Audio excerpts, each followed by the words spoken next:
High, good morning বন্ধুরা, কি করছো? তোমাদের কি লাঞ্চ বক্স গুছানো হয়ে গেছে? আমিও গুছিয়ে নিচ্ছি। দেখো, ভাতগুলো ঠান্ডা করে নিয়েছি। ঠান্ডা করে নিয়েছি।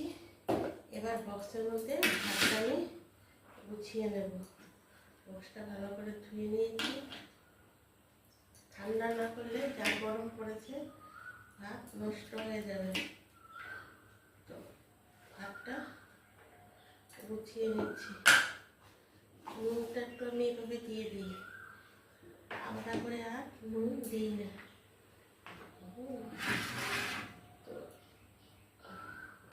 তো কাপড় নিয়ে নিই হাত মোছার জন্য।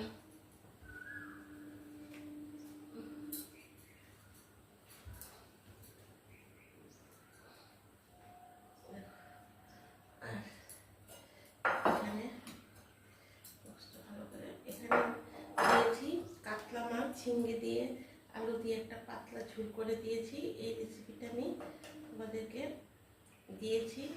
আমাকে সাবস্ক্রাইব করলে এই রেসিপিটা আমার এই চ্যানেলে পেয়ে যাবে।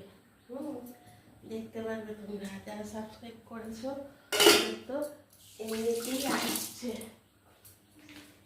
বন্ধুরা, হাতটা না ধুলে আবার ভালো লাগে না, হয়ে যায় না। এটা দিয়েছি ঝিঙ্গে দিয়ে পাতলা ঝোলেরটা।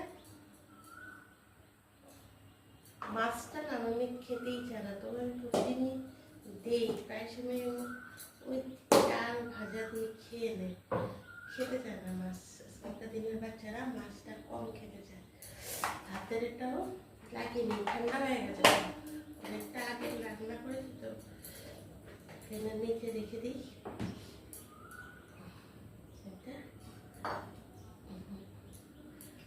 ডালটাও ঠান্ডা হয়ে গেছে। সিম্পলি দিই, খেতে চায় না। একটা বাটি নিয়ে আসছি, দাঁড়া।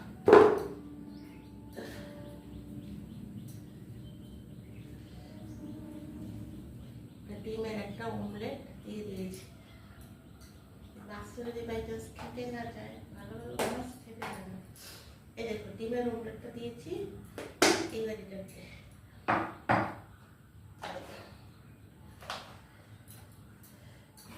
আমার লাঞ্চ বক্স গোছানো। এই চামচটা দুটো চামচ দিয়ে দিচ্ছি। দই দিলেও খেতে চায় না।